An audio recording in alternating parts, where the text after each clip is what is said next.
Quiero saludar a todos los hermanos que están conectados vía internet y los que estamos aquí en forma presencial. Estamos estudiando esta hermosa carta epístola de Santiago y estamos en un capítulo y versículos que muchas veces nos es difícil interpretar y a veces si uno no lo interpreta correctamente puede generar algún tipo de duda o confusión. Por supuesto que la palabra de Dios no tiene contradicciones. Entonces es muy importante en esta exposición que estamos compartiendo que podamos tener claridad en lo que Santiago nos quiere expresar. Estuvimos viendo el domingo pasado, vamos a Santiago capítulo 2, versículo 14 para leer. Dice Santiago: ¿de qué sirve, hermanos míos, si alguno dice que tiene fe, pero no tiene obras, evidencias? ¿Acaso puede esa fe salvarlo? ¿Cuál sería la respuesta a la pregunta retórica de Santiago? Yo creo que no. Esta fe, que no tiene evidencia, no puede salvar. Y después va a poner un ejemplo práctico. Si una hermana o un hermano no tienen ropa y carecen del sustento diario, y uno de vosotros le dice: id en paz, shalom, calentaos y saciaos por ustedes mismos, pero no le dais lo necesario para su cuerpo, ¿de qué sirve esa fe que vos decís tener? Entonces, primero nos salva, segundo nos sirve, y versículo 17 dice: así también la fe por sí misma, si no tiene obras, está muerta. Es una fe, observen, primero, que no salva. Es una fe que no sirve. Y es una fe sin obra que está muerta. Que está ahí en la bandeja de acero donde ponen el cuerpo con la etiqueta: la fe sin obra está muerta. Creo que es muy claro, ¿no? Porque Santiago no está hablando de que uno es salvo por obra, sino que está el foco de Santiago analizando la fe. Si es una fe genuina, si es una fe salvífica, verdadera, y no es simplemente una profesión de fe. Y creo que es un capítulo y estos versículos de mucha ayuda en el tiempo que nos toca vivir, donde el grupo evangélico ha crecido enormemente. Hay iglesias de miles de miembros y personas que asisten, y el evangelio hoy no es perseguido como en la época pasada o el catolicismo, que había esa rivalidad, sino que vamos a un mundo donde es todo unido en un ecumenismo, preparando Satanás la gran ramera, la imitación, triste imitación de la Santa Iglesia del Señor Jesucristo. La esposa de Cristo, Satanás, ¿qué hace? Está levantando la gran ramera. Entonces, parte de ese peligro que estamos viviendo en este tiempo es que nosotros podemos tener gente que ha hecho una profesión de fe, pero que no es una fe genuina, verdadera, y por eso Santiago nos está llevando al análisis de esa fe que algunos decían tener. Yo tengo fe nada más, no puedo tener obras para demostrarlo, pero ellos pensaban que con esa profesión, sin evidencia, ellos podían ser salvos, y no es así. No salva, no sirve, está muerta. Pero vamos a avanzar en el versículo 18, con la ayuda de nuestro Dios. Hermanos, dice así la palabra de Dios, y él va a hacer como si fuera un debate con alguien que supuestamente se levantara en la congregación y dice: pero alguno dirá, vamos a poner una persona que piensa de esta forma: tú tienes fe y yo tengo obras. Lo que está haciendo en este concepto de debate Santiago es pensar, el que piensa que la fe se puede disociar de la obra, esto no es posible con la fe genuina salvadora. Pero es como que se para en dos extremos, ¿se entiende? Uno dice, yo tengo fe. Fe sola. Fe que no salva. Fe que no sirve, fe muerta. Y otro tiene obra. Entonces, y fíjense lo que dice Santiago. Si uno piensa de esta forma, que la fe separada, disociada de la obra, la fe genuina salvadora, esto es imposible, porque esa fe, si está disociada de la obra, es una profesión y no es una fe salvadora. Entonces Santiago va a decir, al que piensa de esta manera, dice, muéstrame tu fe sin tus obras. O sea, este que está parado diciendo, solamente yo hice una profesión, creo, pero no puede demostrar por obras esa fe. ¿Se entiende? Entonces dice, muéstrame tu fe sin las obras. Cosa que no se puede si es genuina. ¿Y qué dice Santiago? Y yo te mostraré, observen, mi fe por mis obras. ¿Qué es lo que hace la obra? Evidencia, autentica esa fe genuina salvadora. Lo vuelvo a repetir. Dice Santiago, y yo te mostraré mi fe por mis obras. Yo te mostraré mi fe por mis obras. Entonces, dos posibilidades que se presentan en el versículo 18. Hermanos, no podemos disociar la fe verdadera, genuina, de las obras. Si esa fe no se puede demostrar mediante las obras, no es una fe salvadora, no es una fe que sirva, es una fe muerta. Y vamos a ver que va a seguir avanzando Santiago para que no queden dudas de que lo que está puesto en el análisis no es la salvación si es por fe, si es por obra. No está Santiago enfocándose en ese concepto, sino lo que está analizando Santiago es qué clase de fe tengo. ¿Tenés una fe genuina, verdadera? Yo te quiero mostrar, dice Santiago, que si tú tienes esa fe, tienes que mediante las obras demostrar, autenticar con evidencias esa fe. Entonces, la primera es fe sin obras, es un simple profesante. Pero después dice, cuando dice Santiago en esa palabra, yo te mostraré, esa palabra mostraré en el original significa mostrar mediante pruebas. Mediante pruebas, mostrar mediante pruebas, evidencia, ¿se entiende? ¿Cómo te demuestro yo mi fe genuina y salvadora? ¿Cómo lo hago? Por medio de obras. Entonces, ¿se entiende? Mostrar dando prueba. Dice Santiago, yo te mostraré mi fe, la que tiene Santiago, que es hijo de Dios, que es salvo. ¿Cómo? Por mis obras. Las obras son lo que da la autenticidad a esa fe genuina salvadora.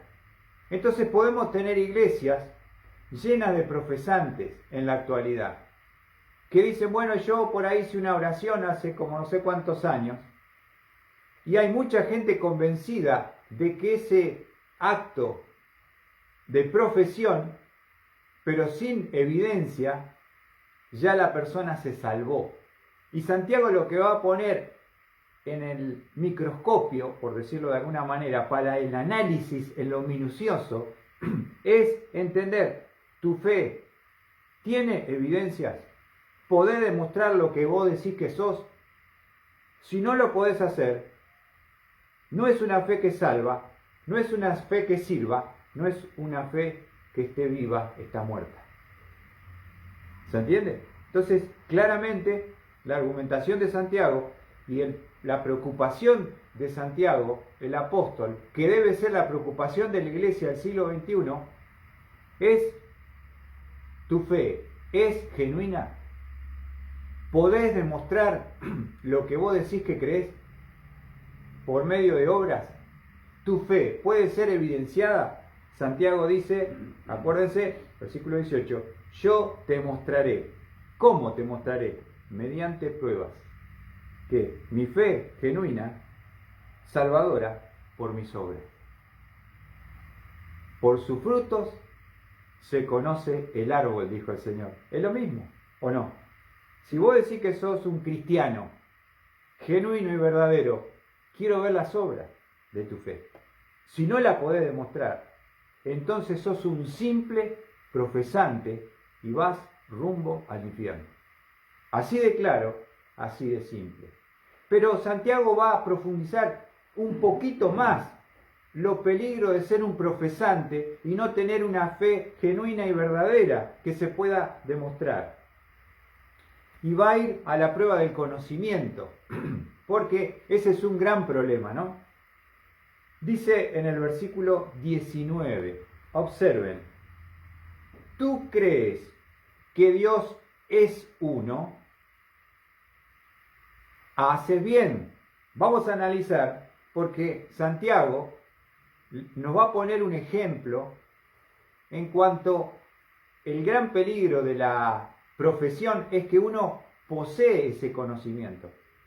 Y pasa muchas veces cuando uno está criado en generaciones en el Evangelio, donde uno conoce las historias de la Biblia de memoria, desde pequeño, va a la escuelita dominical y se sabe las historias de memoria. Ha ganado concursos de versículos bíblicos, tiene premios, entonces está empapado porque ha nacido en un lugar, en una familia cristiana.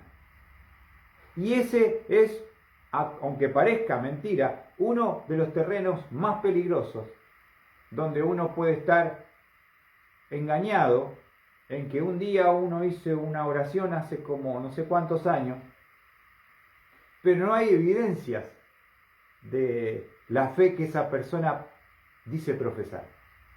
No puede demostrar mediante pruebas su fe genuina, salvadora. Y dice, vamos a hacer una prueba de conocimiento. Escucha lo que dice Santiago. ¿Tú crees que Dios es uno? Está hablando de lo que era por decirlo de una forma, está hablando a judíos, hebreos, cristianos, ¿no es cierto?, que habían recibido a Jesús como Salvador y Mesías. Correcto. Entonces, todo judío tenía, ya desde la cuna, ellos tenían la instrucción dada por Deuteronomio 6, vamos a ver Deuteronomio 6, que ellos debían transmitir su conocimiento a sus hijos, a sus nietos. Tenemos que entender que está hablando a judíos.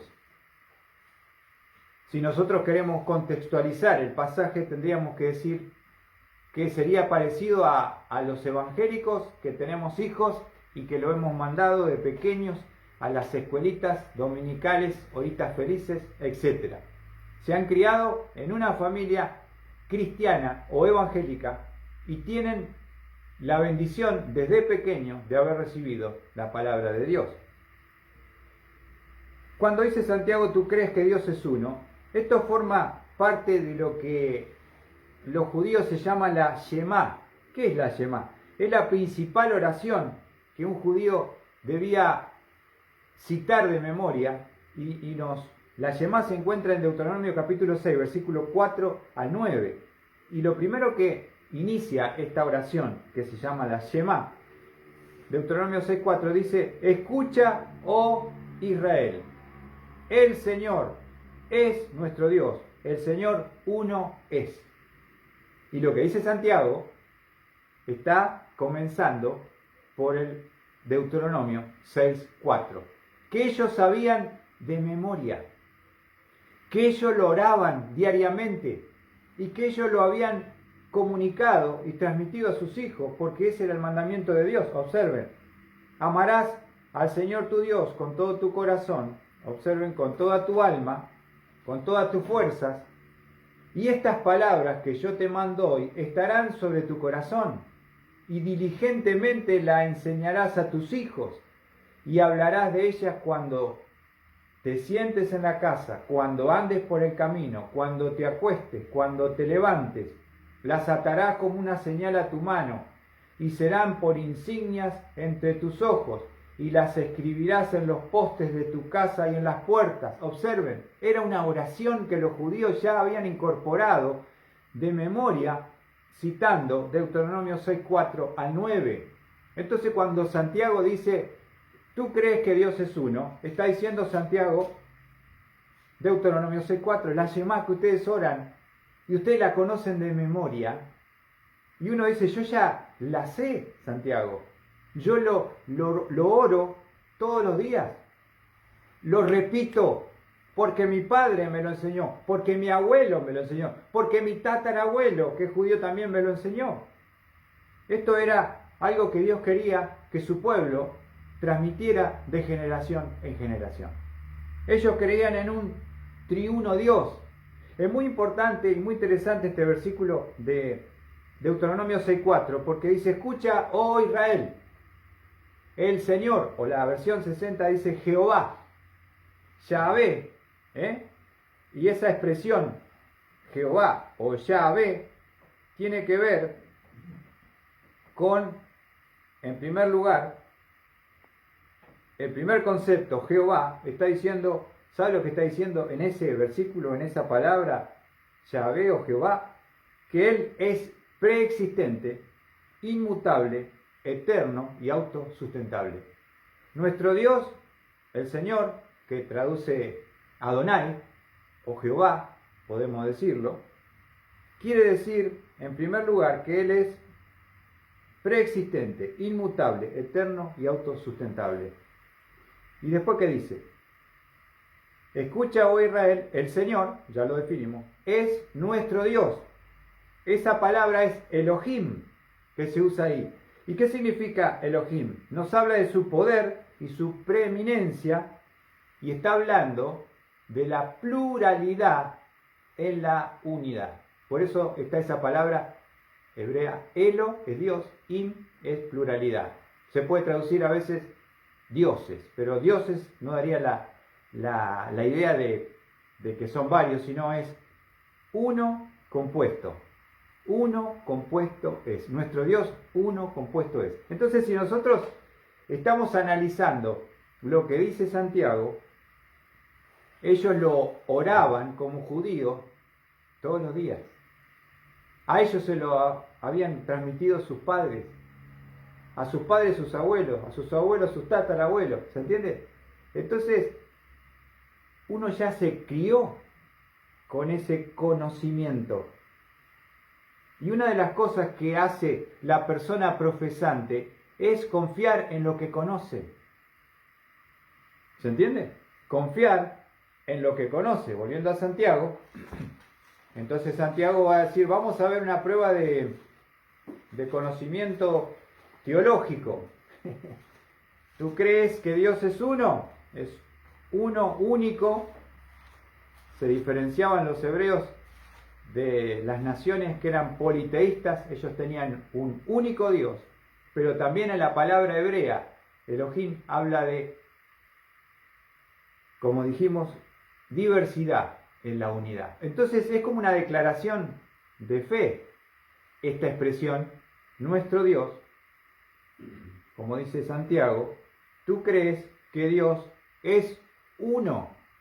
Ahí está la declaración. Está el conocimiento. Ellos que decían, sí, nosotros conocemos, recitamos, rezamos, que el Shema, nosotros todos los días estamos diciendo eso. Entonces, fíjense que el hecho de criarse en un contexto de conocimiento nos puede llevar a la confusión de ser profesantes y no ser salvos de verdad. Por eso es muy importante, porque Santiago está probando la fe, a ver si es genuina, a ver si es verdadera o si es simplemente una profesión que está basada en el intelecto y en el conocimiento.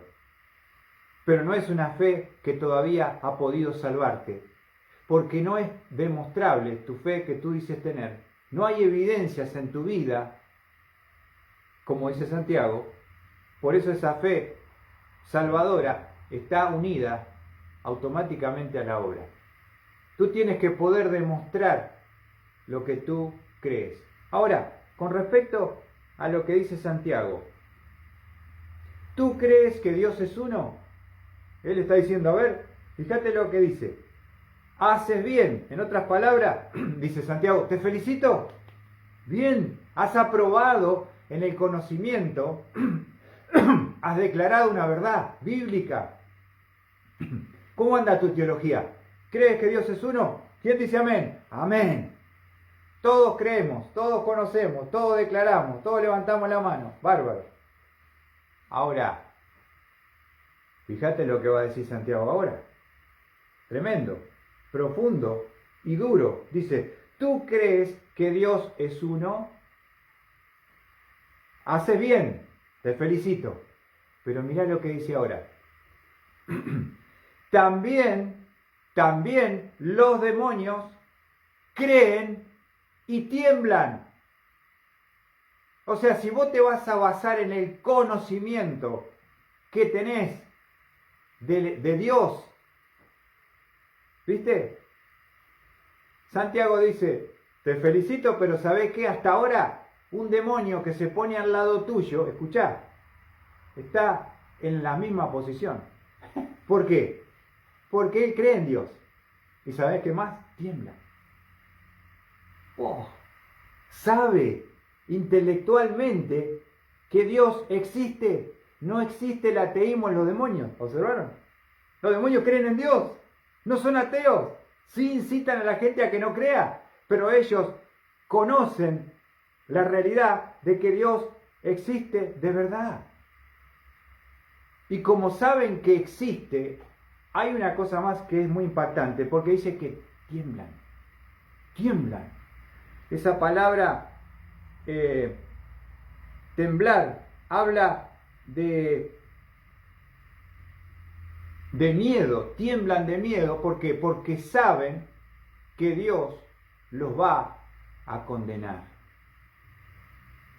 O sea que si uno se guía por el conocimiento intelectual de una persona que dice que tiene fe, pero no puede demostrar mediante sus obras, está al mismo nivel, igual que un demonio.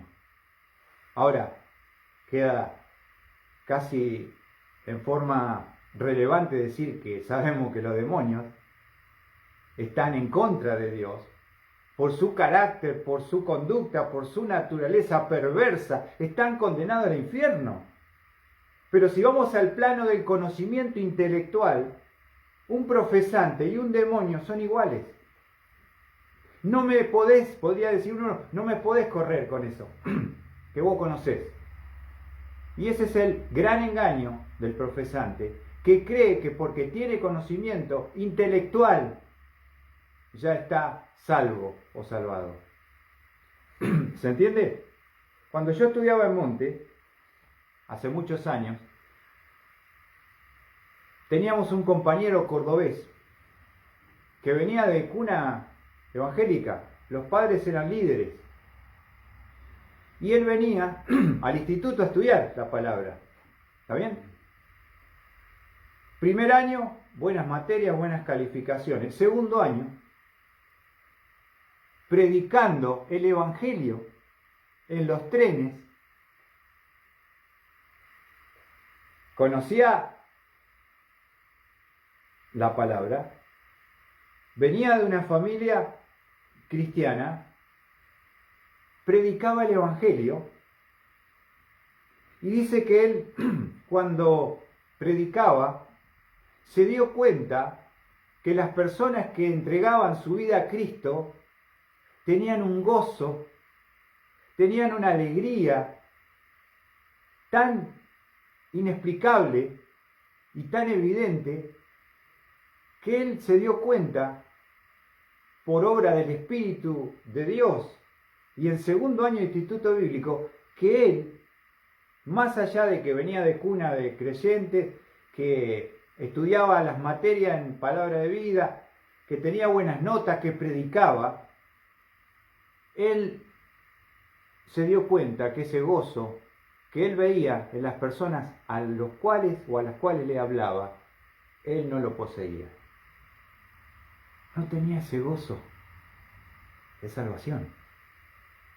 Así que estuvo luchando en su mente, con su orgullo. ¿Qué dirán? Imagínate cuando venga y diga, yo no soy salvo. En segundo año en un instituto bíblico, predicando el Evangelio. Pero no hay que tomarlo como algo terrible, sino como un acto para festejar de que alguien pueda darse cuenta por obra y gracia de la palabra y del Espíritu Santo de que no es del Señor. Y dice, luché durante días. ¿Qué va a decir mis padres cuando le diga que yo no soy salvo? Que no era salvo. ¿Qué va a decir la iglesia?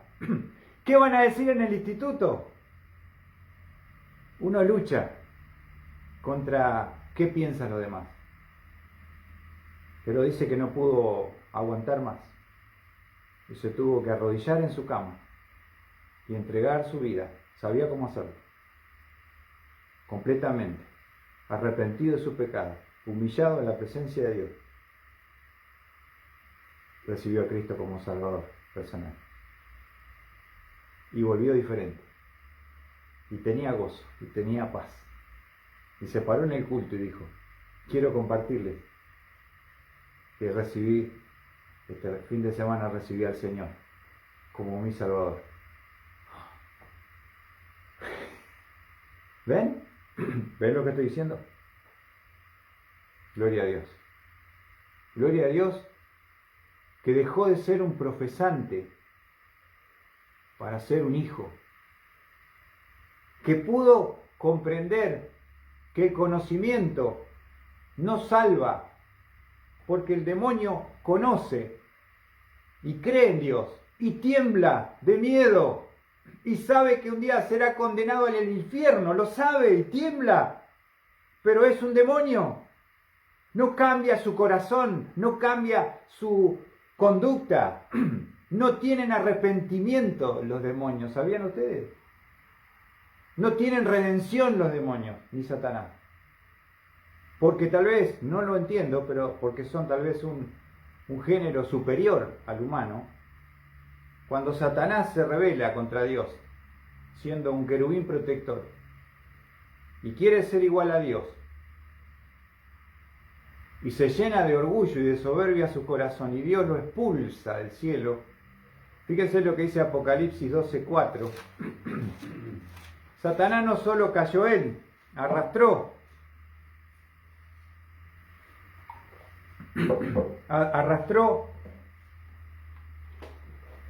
una parte de los ángeles que le siguieron, creyeron a su mentira, se unieron a su rebelión.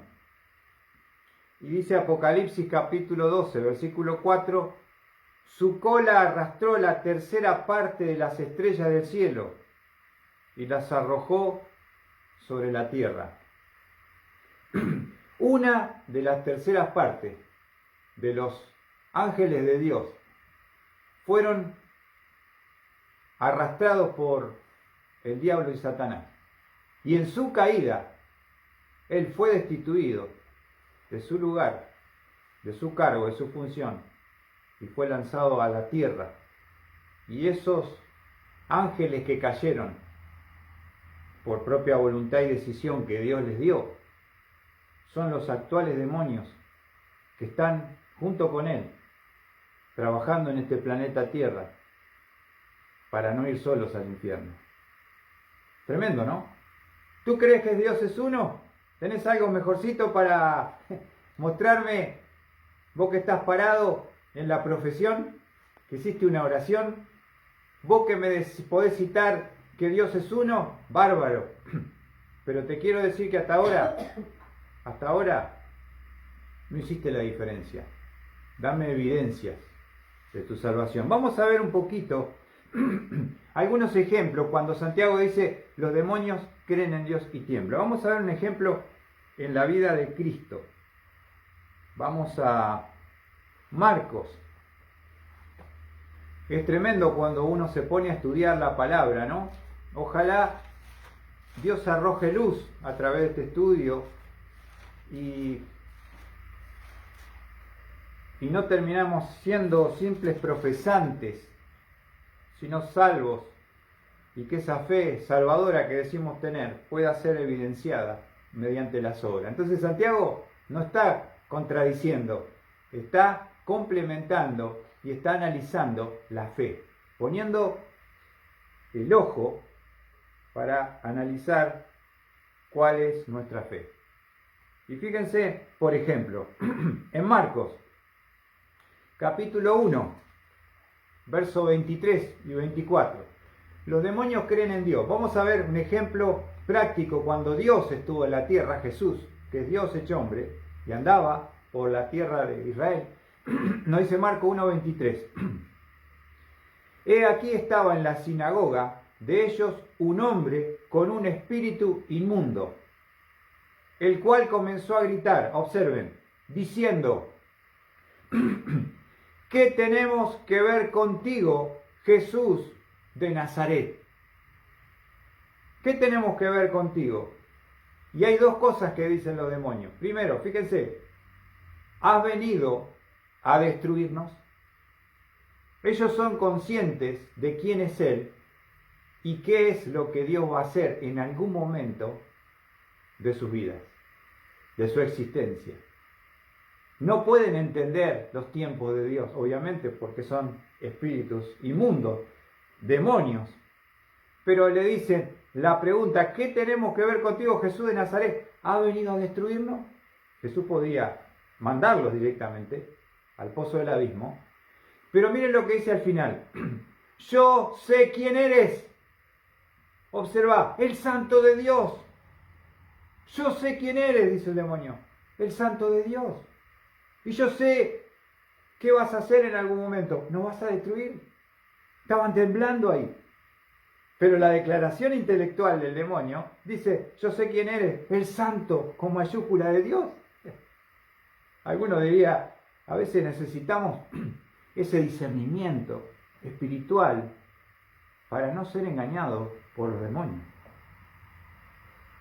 Porque, dice Santiago, los demonios creen en Dios, saben quién es Él, lo declaraban abiertamente: yo sé quién eres, el Santo de Dios.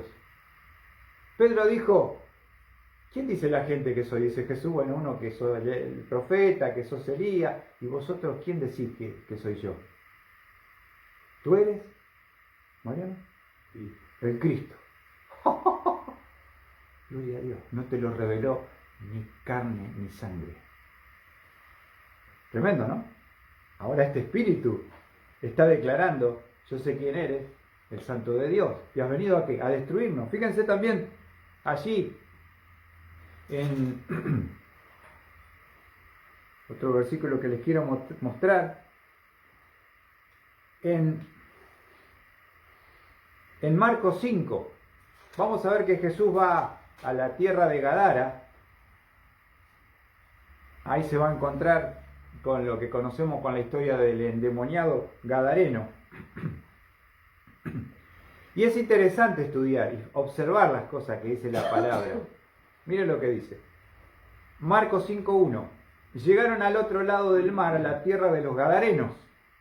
Cuando él salió de la barca, enseguida vino a su encuentro de entre los sepulcros un hombre con espíritu inmundo, que tenía su morada entre los sepulcros, y nadie podía ya atarlo, ni aun con cadena.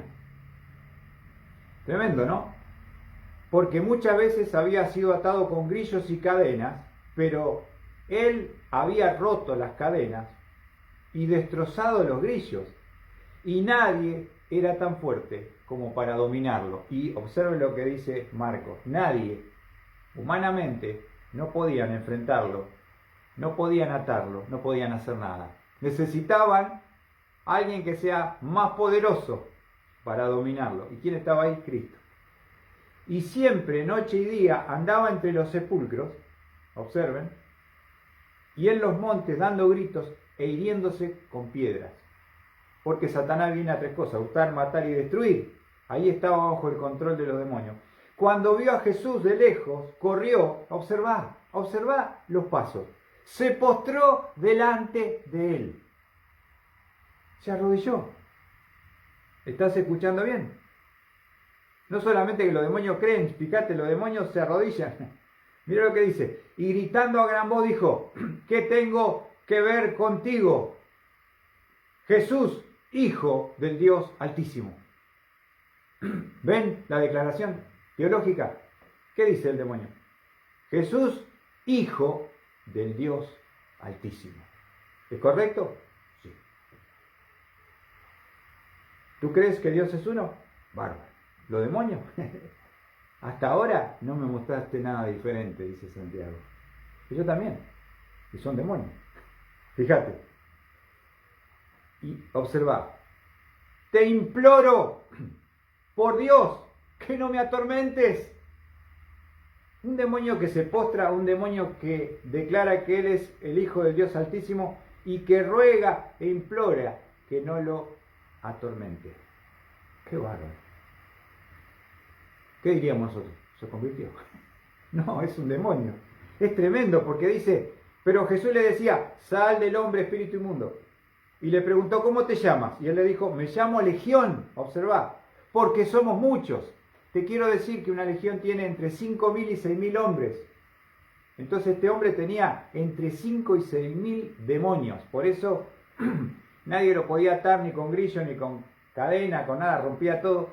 Pero dice, fíjense, Jesús le pregunta: ¿cómo te llamas? Y él dice: Legión, porque somos muchos.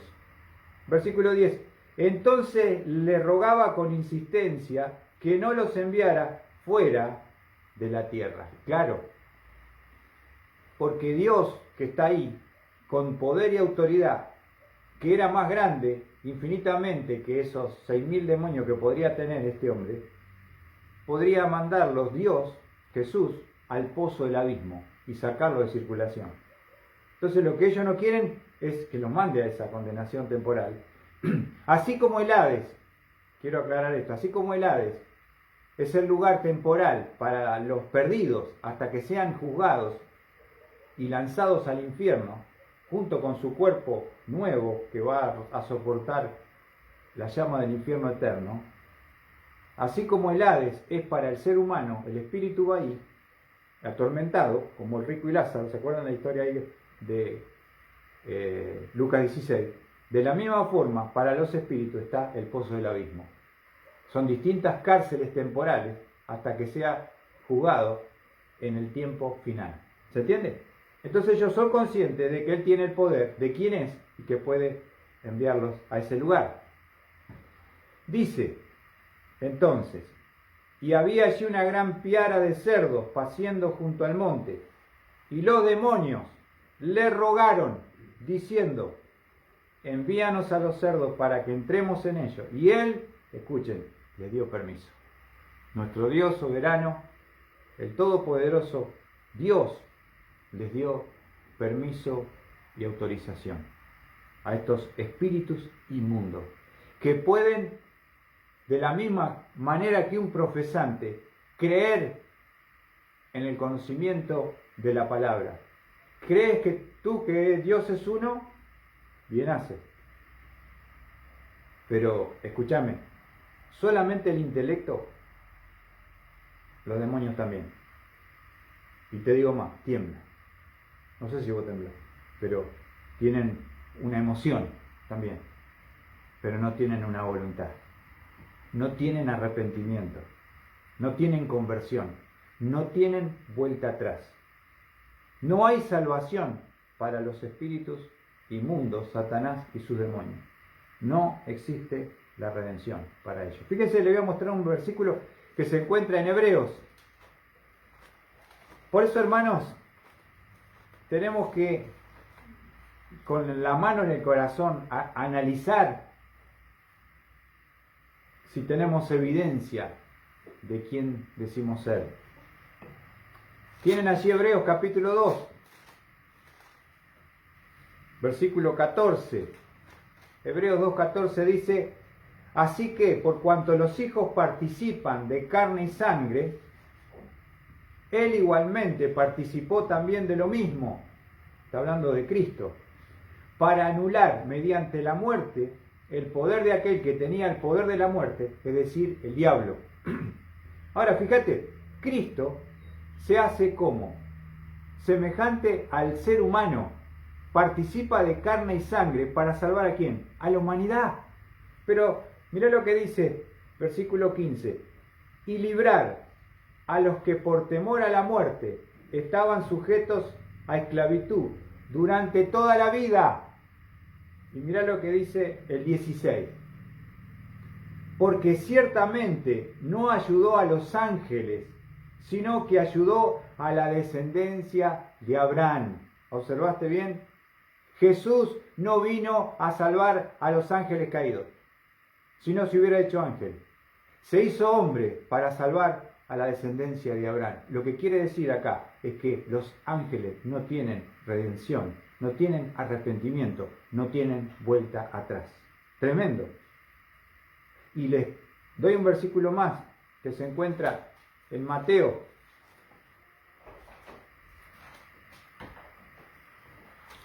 Mateo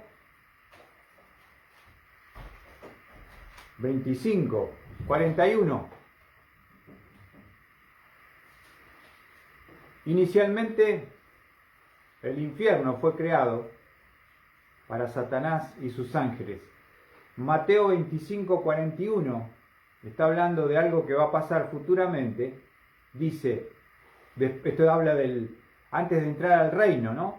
Después de la tribulación, este juicio, entonces dirá también a los de su izquierda: apartaos de mí, malditos, al fuego eterno que ha sido preparado para el diablo y sus ángeles. Ya está creado el infierno, originalmente para el diablo y sus ángeles. Los demonios tienen ya su destino sellado. Es cuestión de tiempo y ellos lo saben. Por eso cuando Jesús lo veía le decía: no nos atormentes, no nos mandes al pozo del abismo. Queremos seguir acá un tiempo más. Pero son demonios perversos que trabajan para los propósitos del diablo. Pero si vos vas a confiar en lo que conocés, podés estar tremendamente equivocado y perdido. ¿Por qué? Tú crees que Dios es uno. Volviendo a Santiago, bien haces. Los demonios también creen y tiemblan. Entonces, hermanos queridos, tremendas las palabras de Dios. Bienvenida. Y vamos a leer nuevamente Santiago capítulo 2, versículo 19. ¿En qué confía un profesante? Confía en lo que conoce. Pero ¿es un argumento para quedarse tranquilo? En el 19 nos muestra que no, porque dice: ¿tú crees que Dios es uno? Bárbaro, te felicito. También los demonios creen y tiemblan. Querido hermano, tú que estás escuchando esta palabra, es muy serio lo que hablamos hoy, porque ser un profesante no te salva. La fe salvífica que te lleva al cielo confiando en la obra de Cristo va más allá que una profesión.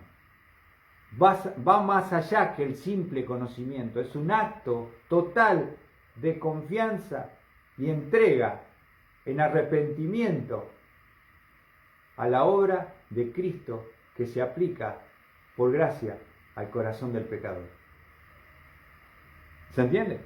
Entonces, Santiago dice: yo tengo un peligro, veo un peligro, ¿es tu fe genuina? ¿Tu fe puede ser demostrada mediante obras? Ten cuidado que no seas un profesante y estés perdido rumbo al infierno. ¿Por qué? Porque una profesión no te salva. Porque el conocimiento y la intelectualidad, que se produce el conocimiento acá en la mente nada más, y no bajó al corazón, no salva a nadie. ¿Se entiende? Y esa es la preocupación de Santiago. Y creo que hoy podemos darle gracias a Dios porque la palabra de Dios nos arroja luz, nos da claridad, nos da entendimiento. Si vos después de escuchar este estudio estás temblando y decís, che, la verdad que ¿cuánta gente hay en las iglesias metidas allí? El trigo con la cizaña. Son iguales, pero uno tiene fruto y el otro no. No es algo nuevo, pero es algo que Santiago quiere que nosotros podamos analizar. Por último, hay un versículo que lo quiero compartir que se encuentra en 2 de Corintios. Pablo decía que dentro de los peligros que él enfrentaba, es muy interesante porque dice peligro de falsos hermanos. ¡Oh! Que son los que están en la iglesia, son perversas personas, que son miembros que van a las reuniones, que están en la cena, que son miembros activos, parece, ¿no? Pero son peligrosos y son perversos y vienen a engendrar divisiones en la congregación. Por eso es importante que nosotros tengamos claridad en cuanto a nuestra fe. 2 de Corintios, Pablo estaba preocupado por lo mismo, fíjate, 2 de Corintios, capítulo 13, versículo 5.